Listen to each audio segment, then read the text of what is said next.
দুকনীয়া grazing ৰিজাৰ্ভৰ এইখন ৰিজাৰ্ভত কোনো আগ্ৰাসন কৰি লাভ নাই।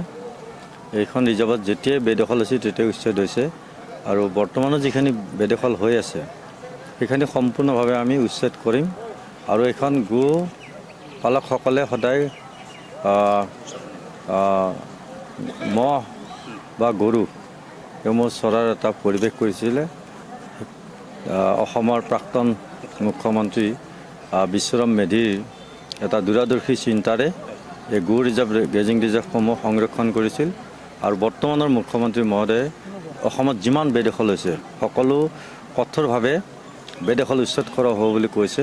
গতিকে হাজোৰো এই গ্ৰেজিং ৰিজাৰ্ভৰ লগতে যিখিনি চৰকাৰী ভূমি বেদখল হৈছে আমি সম্পূৰ্ণভাৱে বেদখল উচ্ছেদ কৰিম, কাৰণ আইনৰ দৃষ্টিত কোনো এনেকুৱা অপকৰ্ম কৰি স্থিৰে থাকিব নোৱাৰে।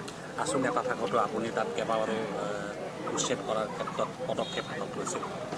নিশ্চিতভাৱে মই যেতিয়া সদৌ অসম ছাত্ৰ সন্থাৰ মজিয়াত আছিলোঁ তেতিয়াও দুকনীয়া গ্ৰেজিং ৰিজাৰ্ভত বৃহৎ আমি উচ্ছেদ অভিযান কৰিছিলোঁ আৰু এতিয়া যিহেতু আমাৰ চৰকাৰৰে মূল লক্ষ্য যে ভেটি মাটি ৰক্ষা কৰা আৰু এই বৃহৎ অবৈধ বেদখল উচ্ছেদ অভিযান আগতো হৈছে আৰু বৰ্তমানো মুখ্যমন্ত্ৰী মহোদয়ে ঘোষণাই কৰিছে। গতিকে হাজো শুৱালকুছি সমষ্টিত যিখিনি অবৈধ বেদখল আছে ইয়াক সম্পূৰ্ণভাৱে উচ্ছেদ কৰিম।